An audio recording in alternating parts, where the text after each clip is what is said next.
नमस्कार दोस्तों, आपका हार्दिक स्वागत है आपके अपने YouTube चैनल लर्निंग एक्सीलेंस पर। और मैं हूं आपका साथी शुभम जांगड़ा। दोस्तों, जैसा कि आप सभी जानते हैं, हमने एंशिएंट इंडिया की सीरीज़ शुरू कर रखी है और इस वीडियो के तहत हम आपको कम से कम 15 क्लास प्रोवाइड करवा चुके हैं और आज की वीडियो में हमारी क्लास 16 रहेगी।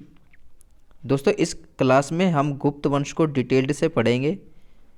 दोस्तों, आपके प्राचीन भारत में दो वंश बहुत मोस्ट इम्पोर्टेंट है, जिन वंश में से ज़्यादातर क्वेश्चन देखे जाते हैं किसी भी वनडे एग्ज़ाम में। एक तो आपका गुप्त वंश होगा दोस्तों, दूसरा आपका पुष्यभूति वंश होगा। आने वाली कुछ वीडियो में हम पुष्यभूति वंश के बारे में भी जिक्र करेंगे, जिसके अंदर हम हर्षवर्धन, राज्यवर्धन, राजश्री इन तीनों शासकों के बारे में डिटेल्ड से जानकारी प्राप्त करेंगे। तो दोस्तों, आज की वीडियो में हम गुप्त वंश को पढ़ने वाले हैं। समय ज़्यादा न गवाते हुए हम अपनी वीडियो को स्टार्ट करते हैं। दोस्तों, आपका गुप्त वंश जो है वो 275 ईस्वी में शुरू हो चुका था और इस गुप्त वंश के जो संस्थापक कहलाते हैं वो श्री गुप्त कहलाते हैं। दोस्तों, गुप्त वंश बहुत मोस्ट इम्पोर्टेंट वंश है। ये आपके NCERT सिलेबस से मैंने उठा के आपको PDF फाइल प्रोवाइड करवाई है। इसमें आपके सभी के सभी क्वेश्चन NCERT से को मद्देनज़र रखते हुए मैंने डाले हैं इसके अंदर। और इस PDF फाइल में वो सभी क्वेश्चन डाले हैं जो किसी भी प्रीवियस ईयर एग्ज़ाम में या किसी भी वनडे एग्ज़ाम या क्वेश्चन पेपर किसी भी क्वेश्चन पेपर में आए हुए हैं, तो मैंने सारे के सारे इस PDF फाइल में आपको प्रोवाइड करवाए हैं। दोस्तों, अगर आपको हमारी ये PDF फाइल चाहिए तो आप हमारे टेलीग्राम ग्रुप को ज्वाइन कर सकते हैं। लर्निंग एक्सीलेंस के नाम से मिलेगा आपको।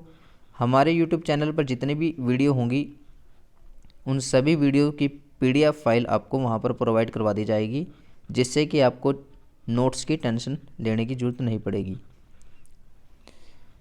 दोस्तों, इस वंश को भारतीय इतिहास का स्वर्णकाल और कला एवं साहित्य तथा हिंदुओं का स्वर्णकाल कहा जाता है। ये तीनों क्यों कहे जाते हैं दोस्तों, चलिए जिक्र करते हैं। स्वर्णकाल इसलिए कहा जाता है दोस्तों, इसमें बहुत से मंदिरों का और बहुत सी इमारतों का जो है वो स्थापना हुई थी, बहुत सी इमारतें बनी थी, बहुत से मंदिर बने थे, इसलिए इसे स्वर्णकाल कहा जाता है। कला और साहित्य का, कला इसमें बहुत सी कला जो है उसको निखारा गया था, बहुत सी साहित्य जो है शुरू की गई थे। और हिंदुओं का स्वर्णकाल इसलिए कहा जाता है क्योंकि जो इसमें राजा होते थे वो हिंदुओं की तरफ ज़्यादा ध्यान दिया करते थे, इसलिए इसे हिंदुओं का स्वर्णकाल भी कहा जाता है।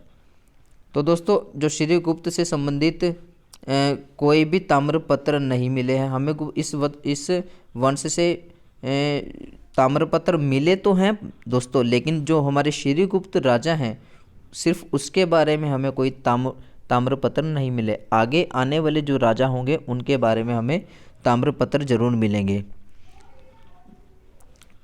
दोस्तों, जो आपका श्रीगुप्त है उसका जो एक बेटा हुआ करता था जिसका नाम होता था घटोत्कच।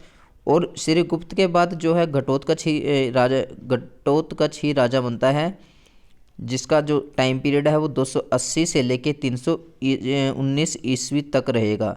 दोस्तों, अब आने वाले जितने भी हमारे वंश होंगे उन सभी का टाइम पीरियड ईस्वी में रहेगा। इससे पहले हमने जितनी भी वीडियो पढ़ी है उसमें हमारे ईस्वी पूर्व का समय काल पढ़ा था हमने, लेकिन अब आने वाली जितनी भी वीडियो होंगी उनमें हम ईस्वी का समय पढ़ेंगे। तो दोस्तों, अगर पूछ लिया जाए घटोत्कच किसका बेटा हुआ करता था, तो वो श्रीगुप्त का बेटा हुआ करता था। और घटोत्कच जो होते हैं वो कौन से वंश के राजा होते थे, वो गुप्त वंश के राजा हुआ करते थे, जिनका जो समय काल है वो 280 से लेकर 319 ईस्वी तक रहा था।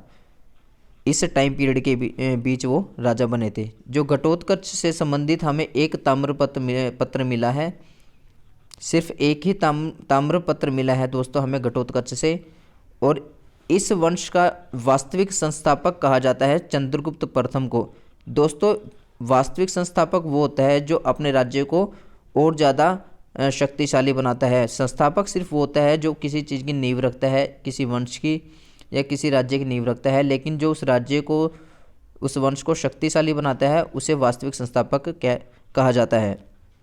इसलिए इस वंश का वास्तविक संस्थापक चंद्रगुप्त प्रथम को कहा जाता है, क्योंकि इसने इस वंश को जो है मजबूत बनाया था और बहुत पावरफुल बना दिया था।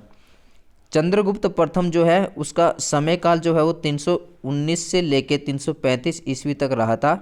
इस समय पीरियड के बीच मध्य अंतराल ये राजा बना था। दोस्तों चंद्रगुप्त प्रथम जो है 319 में राजा बनता है, और ये राजा बनते ही 319 में ही इसने गुप्त संवत चलाया था। दोस्तों जो आपका गुप्त संवत होता है वो अलग होता है, और जो आपका शक संवत होता है वो अलग होता है। कई बार कई बच्चे जो है इन दोनों को मिक्स कर देते हैं, इसलिए मैंने एक नोट अलग से डाला है कि जो गुप्त संवत है वो अलग है, और एक शक संवत हुआ करता था जो हमने कल की वीडियो में डिस्कस किया था।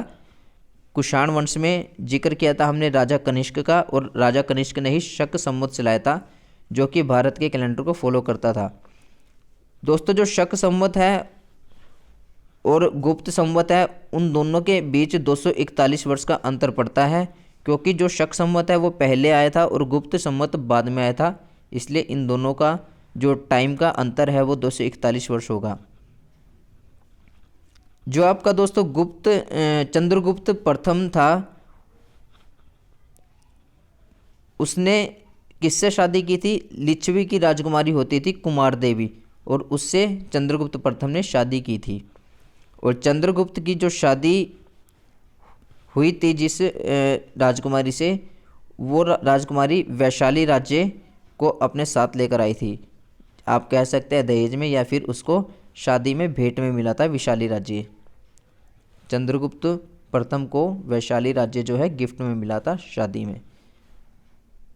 चंद्रगुप्त प्रथम का जो शासनकाल था वो 319 से लेकर 335 ईस्वी तक रहा था। दोस्तों चंद्रगुप्त प्रथम के बाद अगले राजा बनते हैं हमारे समुद्रगुप्त, और समुद्रगुप्त इस वंश के सबसे इम्पोर्टेंट राजा रहने वाले हैं, और हम समुद्रगुप्त से रिलेटेड जितने भी क्वेश्चन बनेंगे वो सारे के सारे डिस्कस करेंगे। और समुद्रगुप्त से रिलेटेड जितने भी आपके प्रश्न किसी भी वनडे एग्ज़ाम में आए हैं या आगे आने वाले वनडे एग्ज़ाम में आने के अनुमान हैं, वो सभी क्वेश्चन हमने अपनी PDF फाइल में प्रोवाइड करवाए हैं। तो दोस्तों ध्यान से आगे आने वाले सभी पॉइंट्स को ध्यान से कवर करते चलें ताकि आपके सारे डाउट्स क्लियर हो सकें। दोस्तों आपके जो समुद्रगुप्त राजा होते थे उनका समय काल 335 से लेकर 375 ईस्वी तक रहा। समुद्रगुप्त के जो पिता माने जाते हैं वो चंद्रगुप्त प्रथम माने जाते हैं। चंद्रगुप्त प्रथम का बेटा ही हुआ करता था समुद्रगुप्त। और समुद्रगुप्त की अगर माता का जिक्र करें तो वो कुमार देवी होती थी, क्योंकि अभी हम पीछे पढ़ के आए हैं कि चंद्रगुप्त प्रथम ने लिच्छवी की राजकुमारी कुमार देवी से शादी की थी। ये रहा दोस्तों, और कुमार देवी अपने साथ वैशाली राज्य गिफ्ट में लेकर आई थी, और इसलिए जो समुद्रगुप्त के पिता का नाम होगा वो चंद्रगुप्त प्रथम होगा, और उनकी माँ का नाम कुमार देवी होगा। दोस्तों जो चंद्रगुप्त प्रथम है वो लिच्छवी की राजकुमारी कुमार देवी से शादी करने के कारण समुद्रगुप्त को लिच्छवी दोहित्र कहा गया है। ये एक एग्ज़ाम में आया था दोस्तों क्वेश्चन कि लिच्छवी दोहित्र किस राजा को कहा जाता है, तो दोस्तों समुद्रगुप्त राजा को कहा जाता है। तो इसे याद रखना, क्या पता आपके किसी भी आने वाले एग्ज़ाम में ये क्वेश्चन दोबारा रिपीट हो सके। दोस्तों समुद्रगुप्त ने आर्यवर्त में 9 विजय हासिल की थी तथा दक्षिण वर्त में 12 विजय हासिल की थी। इसलिए जो समुद्रगुप्त है उसको भारत का नेपोलियन कहा जाता है। ये क्वेश्चन बन सकता है दोस्तों कि भारत का नेपोलियन किसे कहा जाता है, तो समुद्रगुप्त को भारत का नेपोलियन कहा जाता है। अगर ईरान का नेपोलियन पूछ ले तो नादिर शाह कहलाएगा, और वास्तव में अगर नेपोलियन पूछ ले तो बोनापोर्ट होता था, जिसने 1804 में फ्रांस का राजा बना था। लेकिन जो बोनापोर्ट होते थे नेपोलियन, उनकी जो जीवन का अंतिम युद्ध होता था वो वाटरलू का युद्ध होता था। उसने अपनी ज़िंदगी की सबसे बड़ी भूल ये की थी, उसने अंतिम युद्ध जो लड़ा था दोस्तों, बोनापोर्ट की सबसे बड़ी भूल यही होती थी कि उसने वाटरलू के युद्ध को हल्के में ले लिया था, और इस वाटरलू के युद्ध में ही ये हार जाता है, और इस युद्ध में हारने के बाद बोनापोर्ट का पतन हो जाता है, और यही इसके पतन का कारण बनता है। दोस्तों समुद्रकालीन सिक्के जो है हमें हरियाणा के मीताथल भिवानी से मिलते हैं, जो कि समुद्रगुप्त से संबंधित है। और समुद्रगुप्त को भारत का नेपोलियन विसेंट स्मिथ ने कहा था। अगर आपसे पूछ ले कि भारत का नेपोलियन किसे कहते हैं, समुद्रगुप्त को, और समुद्रगुप्त को भारत का नेपोलियन किसने कहा था? तो विसेंट स्मिथ ने कहा था।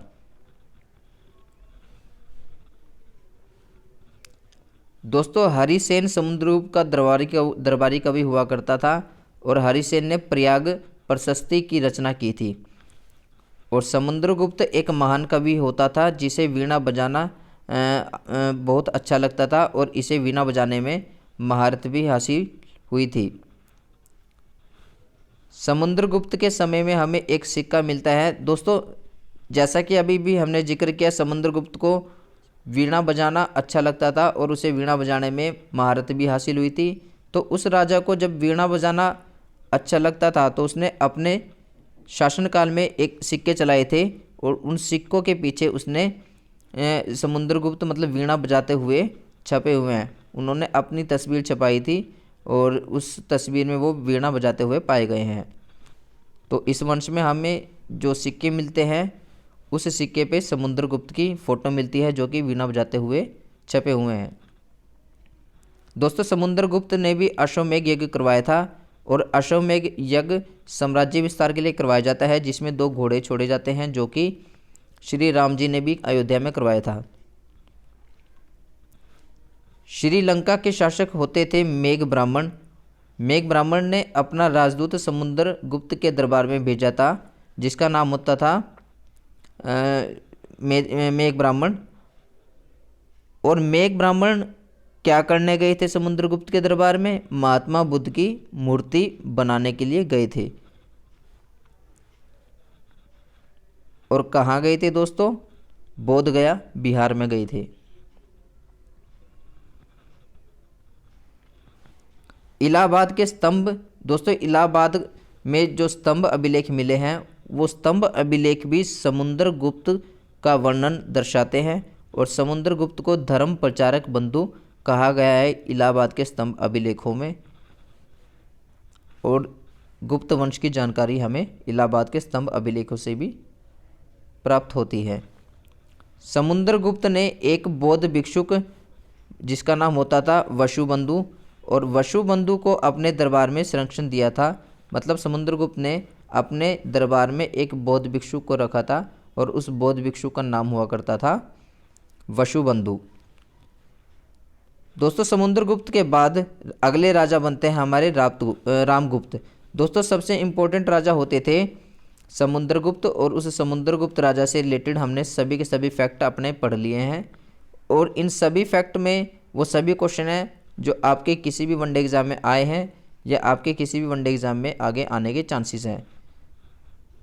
दोस्तों समुद्रगुप्त के बाद अगले राजा बनते हैं रामगुप्त और रामगुप्त जो है एक अयोग्य शासक कहलाते थे। कहा जाता था ये एक अयोग्य राजा होता था, इसलिए कुछ समय के बाद ही इसे राजा हटा दिया जाता है। ये थोड़े ही समय राजा बना था, इसलिए रामगुप्त का जो समय काल है वो 375 रहा। वो थोड़े समय के लिए ही रहा, वो जैसे ही बना कुछ दिनों बाद वो हट जाता है। तो रामगुप्त का जो शासन काल मतलब जिस समय वो राजा बना वो 375 ईस्वी होता है। तो रामगुप्त जो है 375 ईस्वी में राजा बनते हैं और रामगुप्त को हूणों ने पराजित कर दिया था। रामगुप्त को बंदी बनाकर उससे उसकी पत्नी ध्रुव देवी की मांग की थी। दोस्तों कहा जाता है चंद्रगुप्त द्वितीय इसमें शक्तिशाली राजा हुआ करता था और चंद्रगुप्त द्वितीय जो है एक दिमागदार इंसान हुआ करता था, दिमागदार राजा हुआ करता था। ये हमें कैसे पता चलता है दोस्तों? जब रामगुप्त को हूणों ने बंदी बना लिया था और रामगुप्त को छोड़ने के लिए हूणों ने उसकी पत्नी ध्रुव देवी की मांग की, तब चंद्रगुप्त द्वितीय ने ध्रुव देवी का भेष बदलकर हूणों के पास जाकर हूणों को मार दिया और रामगुप्त को भी मार दिया। दोस्तों रामगुप्त जो है चंद्रगुप्त द्वितीय के बड़े भाई हुआ करते थे।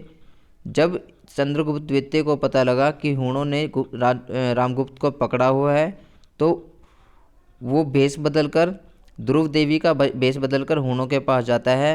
वहाँ जाकर वो हूणों को भी मार देता है और वो रामगुप्त को भी मार देता है और उनको मारने के बाद वो अपनी भाभी यानी ध्रुव देवी से शादी कर लेता है। तो उसके बाद अगला शासक बनता है हमारा चंद्रगुप्त द्वितीय। चंद्रगुप्त द्वितीय जो है 380 से लेके 412 ईस्वी तक राजा बने और सबसे पहले चांदी के सिक्के या आप उन्हें रजत मुद्राएं भी बोल सकते हैं वो चंद्रगुप्त द्वितीय ने ही चलाए थे। इसने मेहरौली के स्तंभ का भी निर्माण करवाया था। दोस्तों जैसा कि हमने इस वंश को शुरुआत करते ही पढ़ लिया था कि इसे कला और साहित्य का वंश भी कहा जाता है, समयकाल भी कहा जाता है, क्योंकि इसमें कला मतलब जिसमें वीणा बजाना और जो भी संगीत वगैरह थे वो समुद्रगुप्त इंटरेस्टेड हुआ करते थे और इसलिए उन्होंने सिक्के चलाए थे और सिक्कों के ऊपर वे वीणा बजाते हुए पाए गए थे। इसलिए इन्हें कला होगी आपकी संगीत, और संगीत जो है इसमें बहुत ज़्यादा पॉपुलर रहा था, इसलिए ये कला का समयकाल भी कहलाता है। और दोस्तों स्वर्णकाल इसलिए कहा जाता है कि इसमें बहुत सारे आपकी इमारतों का निर्माण हुआ था, जैसे कि मेहरौली के लौह स्तंभ का निर्माण हुआ था। दोस्तों ये मेहरौली का जो लौह स्तंभ है ये दिल्ली में पाया जाता है, मतलब दिल्ली में बनाया गया था। और दोस्तों ये ऐसा लोहे का स्तंभ हुआ करता था जिस पे आज तक जंग नहीं लगा, क्योंकि ये बहुत अच्छे किस्म के लोहे से बनाया गया था। और इस मेहरौली के स्तंभ की यही खास बात है कि इसमें आज तक जंग नहीं लगा है। कुतुब मीनार के बगल में ही बना हुआ है मेहरौली का लौह स्तंभ और इसमें आज तक जंग नहीं लगा, इसलिए गुप्त काल को जो है वैज्ञानिकों का स्वर्ण काल भी कहा जाता है। चंद्रगुप्त द्वितीय के दरबार में अकबर की तरह नवरत्न रहा करते थे। जैसे अकबर शासक के राज्य में नवरत्न रहा करते थे, ऐसे चंद्रगुप्त द्वितीय के दरबार में भी नवरत्न रहा करते थे। और चंद्रगुप्त के दरबार में कुछ मुख्य रत्न हुआ करते थे जो फेमस हुआ करते थे, जैसे कि कालिदास हो गए, आर्यभट्ट हो गए। आर्यभट्ट ये वही है जिन्होंने शून्य की खोज की थी। और बेताल भट्ट हो गए, अमर सिंह हो गए, शंकु हो गए और ब्राह्मणीर हो गए। ये सारे के सारे चंद्रगुप्त के नवरत्न हुआ करते थे। उनमें से कुछ इम्पोर्टेंट हमने डिस्कस किए हैं। दोस्तों कालिदास ने एक पुस्तक लिखी थी देवी चंद्रगुप्तम, और देवी चंद्रगुप्तम में हमें गुप्त वंश की जानकारी मिलती है। गुप्त वंश का वर्णन हमें कालिदास की लिखित पुस्तक देवी चंद्रगुप्तम से मिलता है। और आर्यभट्ट जिसने शून्य की खोज की थी वो भी चंद्रगुप्त के नवरत्न हुआ करते थे, उनके दरबार में रहा करते थे। और दोस्तों बेताल भट्ट भी इसका नवरत्न होता था, जो कि धन्वंतरी वेद होता था। इसने ही बताया था कि धातुओं से रोगों से छुटकारा पाया जा सकता है। वो एक मतलब एंटीबैक्टीरिया का काम करते हैं जिससे हम रोगों से बच सकते हैं। चंद्रगुप्त द्वितीय के समय में चीनी यात्री आया था फाहियान। दोस्तों अगर ये पूछ ले भारत में सबसे पहले कौन सा चीनी यात्री आया था, तो सबसे पहले फाहियान आया था। मैं जानता हूँ दोस्तों आपके दिमाग में ह्वेन-त्सांग भी चल रहा होगा, लेकिन ह्वेन-त्सांग हुआ करते थे चीनी यात्री, वो हर्षवर्धन के समय में आए थे और हर्षवर्धन का समयकाल इसके बाद शुरू होता है। इसलिए सबसे पहले भारत में चीनी यात्री आए थे फाहियान। और अगर दोस्तों क्वेश्चन ये आ जाए कि जो चीनी यात्री फाहियान होते थे वो किसके शासनकाल में आए थे, तो वो चंद्रगुप्त द्वितीय के शासनकाल में आए थे और वो चीनी यात्री हुआ करते थे। जो फाहियान चीनी यात्री आया था वो 399 से लेकर 412 ईस्वी तक भारत की यात्रा की थी उसने, मतलब 399 से लेकर 412 ईस्वी तक वो भारत में रहा था। और चंद्रगुप्त द्वितीय के बाद इसका बेटा होता है कुमारगुप्त, और कुमारगुप्त ने गद्दी संभाली थी अपने पिता चंद्रगुप्त द्वितीय के बाद।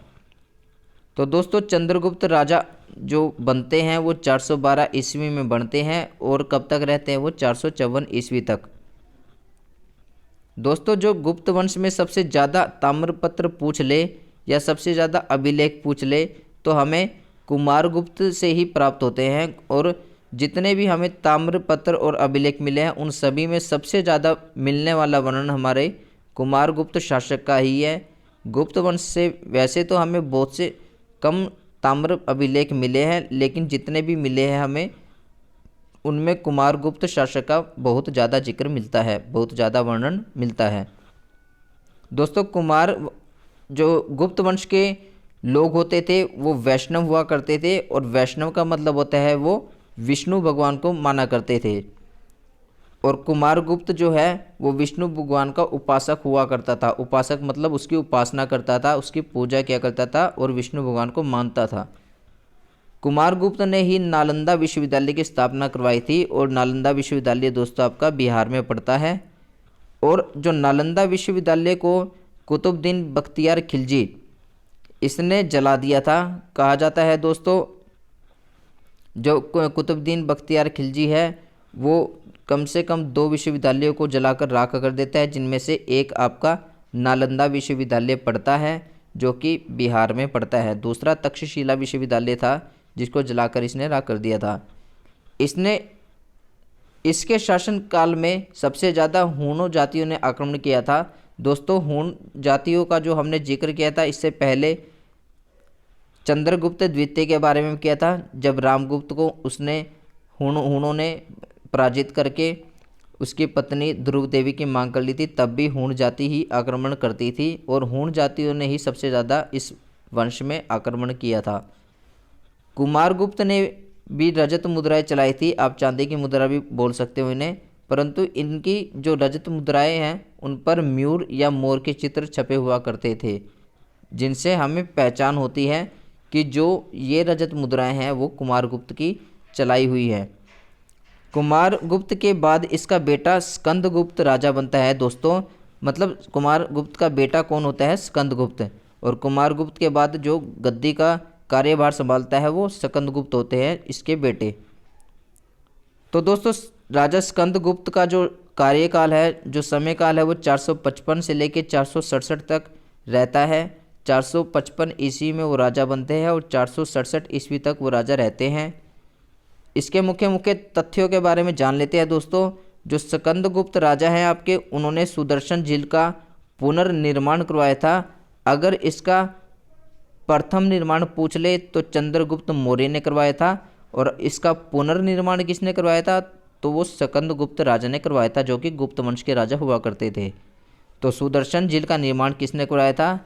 चंद्रगुप्त मौर्य ने। और उसका पुनर्निर्माण किसने करवाया था? स्कंदगुप्त राजा ने। दोस्तों इस वंश का जो अंतिम शासक माना जाता है, अंतिम शक्तिशाली राजा माना जाता है, वो स्कंदगुप्त राजा को माना जाता है। और सबसे पहले सती प्रथा के प्रमाण हमें गुप्त वंश के शासनकाल से ही मिलते हैं। दोस्तों 510 ईस्वी का समय हुआ करता था, और 510 ईस्वी के एरन अभिलेख से हमें सती प्रथा के प्रमाण मिलते हैं। और उस वक्त का जो राजा होता था वो भानु प्रताप राजा हुआ करता था, और भानु प्रताप का ही शासनकाल उस वक्त था।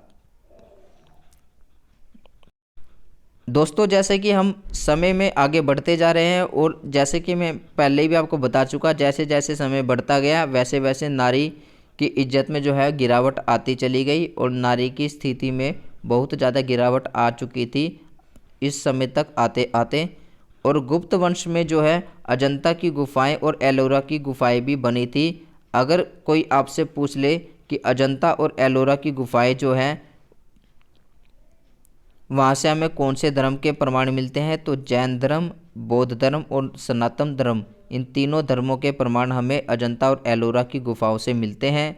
और अजंता और एलोरा की जो गुफाएं थी वो गुप्त वंश की कला और साहित्य का स्वर्णकाल इन्हीं को देखकर कहा जाता था, क्योंकि बहुत से आपकी इमारतें, गुफाएं इस शासनकाल में बनी थी, इस वंश में बनी थी।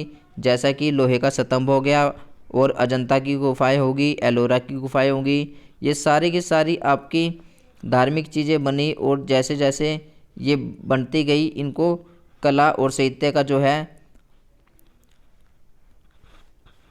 निर्माण होता चला गया, इसलिए इसे कला और साहित्य का स्वर्णकाल भी कहा जाता है।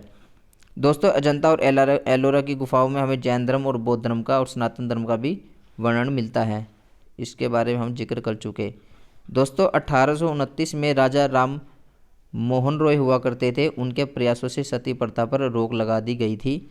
ये जब हम मॉडर्न हिस्ट्री पढ़ेंगे तब उसमें कंप्लीट डिटेल्ड से जिक्र करेंगे इसके बारे में। तो दोस्तों आज की वीडियो में हमारा गुप्तवंश कंप्लीट हो चुका है। उम्मीद करता हूँ आपको गुप्तवंश अच्छे से क्लियर हो गया होगा। इसमें हमने वो इम्पोर्टेंट फैक्ट पढ़े हैं जो इम्पोर्टेंट फैक्ट आपके किसी भी वनडे एग्ज़ाम में काम आ जाएंगे, और इनमें वो सभी प्रश्न मैंने डाले हैं जो से आपके किसी भी प्रीवियस ईयर एग्ज़ाम में आए हुए हैं, और उम्मीद करता हूँ इनमें से आने वाले किसी भी वनडे एग्ज़ाम में आपको कोई ना कोई क्वेश्चन ज़रूर मिल जाएगा। और उम्मीद करता हूँ दोस्तों आपके लिए ये वीडियो बहुत हेल्पफुल साबित होगी। चलिए दोस्तों मिलते हैं नेक्स्ट वीडियो में अपने नए टॉपिक के साथ। धन्यवाद दोस्तों। जय हिंद, जय भारत।